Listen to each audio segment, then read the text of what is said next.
Welcome to Real Life Mentoring, where we explore real life issues to help you make an authentic difference in the world. Hi, we're Chris and Christina, and today we're going to continue our discussion on characteristics of being a mentor. So, Chris, you are going to throw out a question, and we're just going to develop one of the characteristics of a mentor. Well, I don't know that I'm going to start out with a question, actually. I'm going to start out with a statement. Oh, a statement. So here it Okay. is. A mentor leads people to be confident, whole, and therefore healthy in all areas of their lives. Gotcha. That's a big statement. That is. So we'll unpack that. Okay. So what I mean by that is we look at 6 aspects of Okay. a person. So we're spiritual, we're mental, emotional, relational, physical, and professional. Or if we're working on a degree, we're in a mode of education. Sure. Yeah. And all of those areas make up a part of who we are, and they all impact one another, at least at some point, and so they need to be addressed. Right. So you'll hear us refer to the 6 areas. Okay. Oh, these are the 6 areas. So these are the 6 areas that we're talking about. The 6 areas that we believe make up who a person is. So I want to start out by this. As a mentor, I've made a joke before in our workshops. I will take a name tag, Yeah. a paper name tag, and write mentor in big letters on it and put it on my shirt. Yeah. And people are looking at that and wondering, why does he have that on there? Right. That's kind of goofy. It's a joke. The point is, if I have to remind people that I'm a mentor, something's probably off. I Yeah. am the mentor. I don't have to always give my title that way. Okay. So if I don't worry about the title, but I realize as a mentor, my position is actually to serve another person, the mentee. Okay. Right. It changes the perspective. It really does. Yeah. So I want to help, because I mentor men, I want to walk a guy through all 6 areas of his life. And I'm passionate about that. Part of the reason, because growing up, I was never asked about most of those areas. Right. So why not? Right. Let's ask some good questions and let's unpack every area of a person's life. Well, and it ties back into what we call Fahrenheit real life mentoring. If you only talk about, if you're only mentoring somebody for their career, there's so much more to a person than just their career. Or if you're only meeting to talk about the Bible, there's so much more to a person than just the spiritual. So we say Fahrenheit real life mentoring because these 6 areas touch on real life, right? So let's throw out that first, the 6 areas. Let's start with spirituality. How do you help, and I'll speak into this as well, but why is knowing that a person is a spiritual person important as a mentor? Well, as we talk about this, that's actually our foundation. Sure. We're spiritual beings. We live in these bodies on this earth for a certain amount of time, and it doesn't matter if you're 100 years old, 110 years old. You're going to die at some point. So who we actually are is made up of our spirits. Right. We have a soul, mind, will, emotions, and we live in these physical bodies. So give me the question again. What'd you ask me about the spirit? I don't know now. Okay. But that's a good point to bring up, that's our foundation. That's our foundation. Now, do we mentor people who don't prescribe to our definition of spirituality? We believe that our spirit comes directly from God. We have a relationship with Him through Jesus. But I mentor people, I mentor girls who don't have those same values. I'm not interested in converting them, right? Do I want them to know God through Jesus? Absolutely. But I'm caring for them by Where they are. where they are. Where they currently Exactly. Exactly. So meeting someone where they currently are. So when I think about the spirit, it takes me back to identity. Right. And one of our other podcasts, I think we spoke about, talking about my identity. When I understand the role of God as my Father. Right. So that is where I connect with God through my spirit. He is my Father, and I'm His Son. And that changes everything for me. Right. So it's much more than just reading the Bible, much more than just going to church, going to a class, going through training. It's that relationship with God. So let's kind of unpack this. Let's pretend I'm at a cafe and I'm meeting with one of my girls that I meet with, and we'll do small talk. How's your week been? Whatever. And she may lead with something that maybe she's going through something physically. But because we've been doing this for so many years, we certainly know how the physical impacts the spiritual. She may be have, you know, she may be sick, but what's happening in her spirit is, I guess I've done something wrong. God isn't pleased with me. Otherwise I'd be well, or whatever. That's just, an out there example. But as we look at the whole person, these areas will overlap, but it's so important to always bring in the spiritual aspect of a person. Well, if you think about it, okay, let's look at these 6 areas. So, professional and educational. How long do those last with us? Yeah. Fleeting. They really are. Once we have a certain amount of education, it's inside of us, but the ability and the opportunity to use that on an ongoing basis, at some point we retire. Right. And so those things go away at some point to some level. The mental, Yeah. right? That hopefully stays with us, but Hopefully. well, hopefully it does. Some days I wonder, but I am directly impacted. My mental is by my spirit, my relationship with God. I know that I've experienced the opposite of that. Sure. All right. What about relationships? Yeah. Some come and go. Some remain. But people are people. We're human, and we make mistakes. We sin. We struggle, and yeah. So that's another area that I can't actually hold on to. Right. Does that make sense? Right. Let's tie a bow in spiritual. What would you say? Why do we address the spiritual? I think we've addressed all those things, but at the end of the day, why do we address spiritual issues with a mentee? At the end of the day, it's the core of who we are. Yeah. It's the piece of us that makes us who we really are. That's going to last now, all through eternity. Exactly. It is. Because the goal for our mentoring is not just to give people tools, right, to make it through the next day or the next year, but we are concerned about people's eternity. And if we don't address the spiritual, we're doing a great disservice. And in speaking to some men recently, I talked about the importance of understanding the character of God as our Father. That is directly tied to my spirit. Yeah, Okay? exactly. Because He's not a physical Father living on this earth with me. Right. But it is foundational. Yeah. Well, let's end with a story. Okay. Recently, one of my mentees I've known for years and years, she's on a journey to discover who God is. But in one of our conversations, she had experienced the loss of a family member, and it shook her at her very core. Not always is she open for spiritual conversations, but this was a day that she was. And because it's uncomfortable, I could have taken the easy road out and not have gone there with her. But I chose to ask her, I see how this death has affected you. When you think about your own mortality, when you think about your own death, what feelings does it stir in you?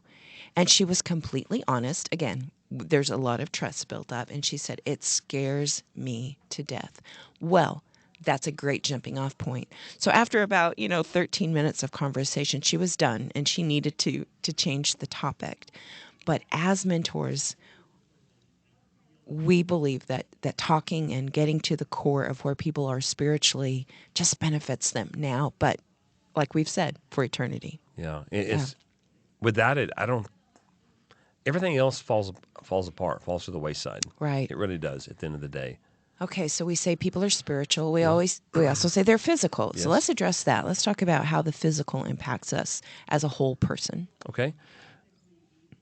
Think about a time you were physically sick or just tired, or maybe sick and tired, as we say. I'm sick and tired. Sick and tired.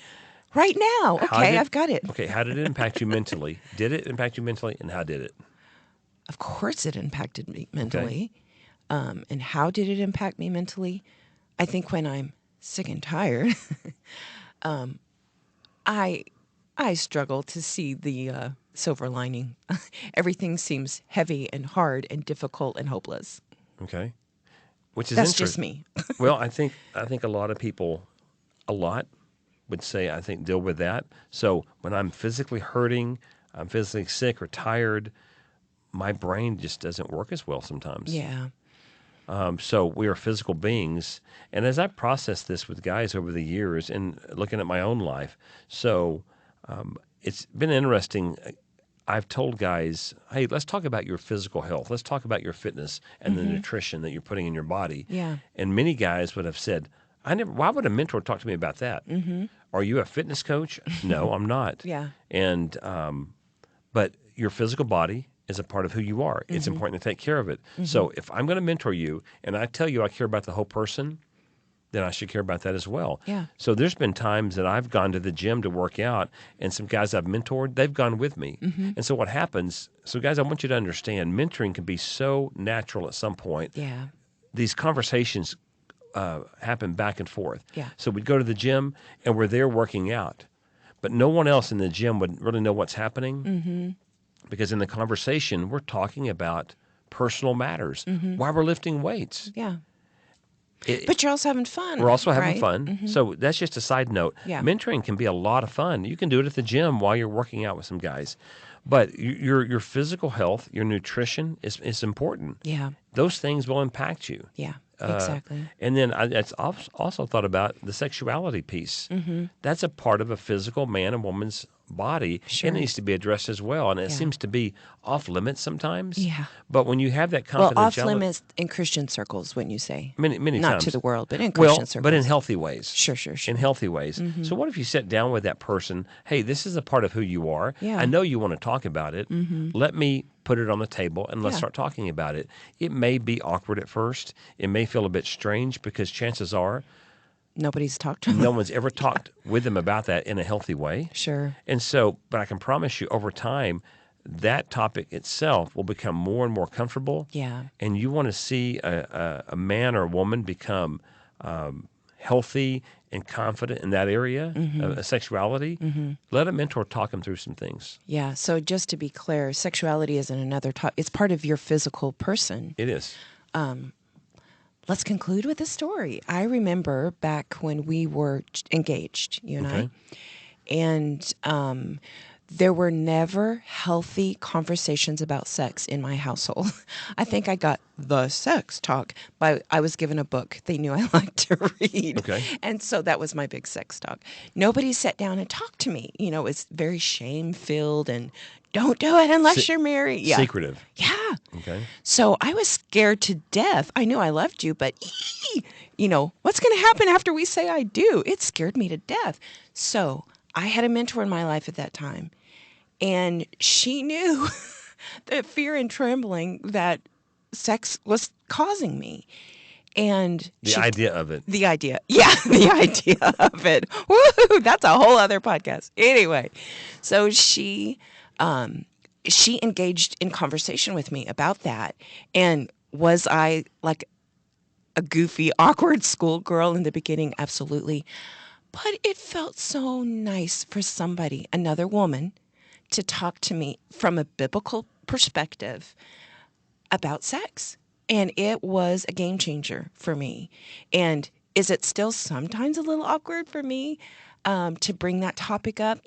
That's just my personality. However, man, women are waiting, younger women are waiting to talk about those things. Men are too. And my similar background. Are you going to top my story? Maybe a little. But we never talked about that. But Right. you knew. Okay, That, as- see, you can't even say it. As you're growing, talked about that. talked about sex, but we never talked about it in our Yeah. home. Again, a very dysfunctional home, but it's humorous and kind of a ridiculous and sad story. Yeah. So I've finished my 6th grade year. Yeah. And I lived next door to this girl named Cheryl. Oh, And no, I yeah, know the this Cheryl story. So we were friends, and you had the cut off jean shorts, and so That makes you sound so old. You do know that. I don't Yeah. care. Okay. So anyway, my friend Cheryl were hanging out at her house. She said, "Hey, have you ever thought about braiding your shorts?" And I thought, "What?" Okay. This What? is getting over PG. Okay, well, hold on. So she said, I could take scissors and slice the bottom of your shorts, and then I'll braid the pieces together. That was so kind Well, I of her. thought, well, okay, that's cool. A goofy 6th grade boy. So she did that. I was wearing the shorts, and she would slice the pieces and then braid them together. Oh, my. I thought, okay, no big deal. Yeah. So I walk in my front No door. I big go deal. home. My mom says, "What's going on with your shorts?" I said, "Well, Cheryl braided them for me." It was then that my mom had kind of a sex talk with me. Yeah. And I Don't was let girls braid your shorts. Yeah. I was embarrassed. I was confused. I Yeah. thought, what does braiding shorts have to do with that? Anyway, so it wasn't handled properly. Sure. And again, where was my father? It's not a criticism. It's just Right. the way it was. Yeah. And so go back to these 6 areas. It's so encouraging, so freeing, so life-changing when you can sit across from another person, your mentor, and walk you through every aspect of your life, those categories, rather. Right. And I would say certainly people from our generation, we're in our 50s. Yes. We all have that same story that when you talked about sex, it was fear and shame and guilt based. And so what we're saying is enough of that. Let's talk about it in healthy conversations. In healthy conversations. Because what you're doing when you do that as a mentor with another person, you're actually benefiting them, their future spouse, the person they're dating, Sure. the anyone that they would have in their life with a future relationship. That's right. So Okay. that's really important. Let's talk about mental. We know that we have brains and we have minds, but why do we talk with mentees about their mental part of who they are? This is a piece that I would say for men that I've met and talked about mentoring with and begun to mentor, it really grabs a hold of them quickly because I'll say things.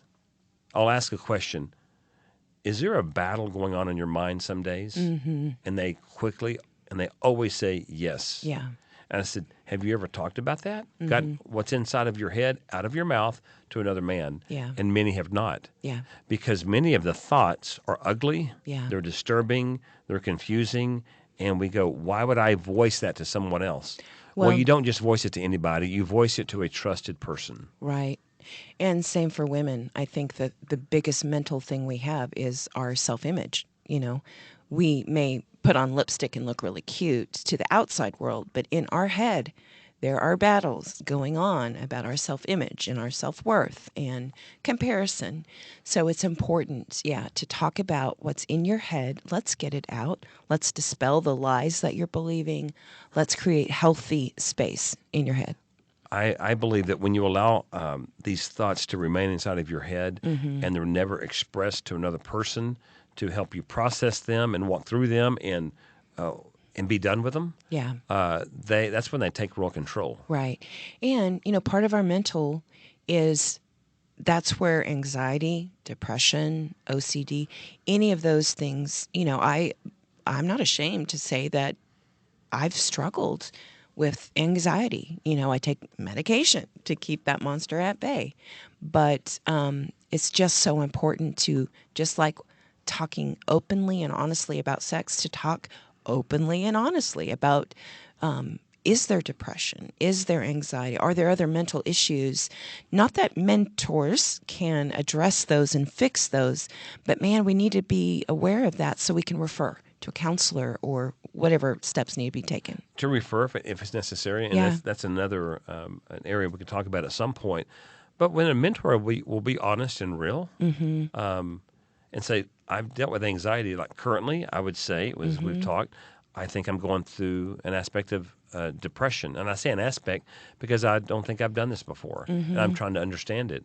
So seeking out a counselor, but because I'm a very healthy person, but something's off. Yeah. And I go, it's like a cloud following you around. And so I can sit down with a guy that I'm mentoring and say, here's the deal. You know me to a certain point, but I want to let you know, I think I'm dealing with some depression right now. Right. And I'm trying to figure that out. You know what that does not do? It does not cause the mentee to run away and go, wow, this guy's got problems. Yeah. What it does, it opens up that guy's heart even more to go, you're willing to be transparent with me.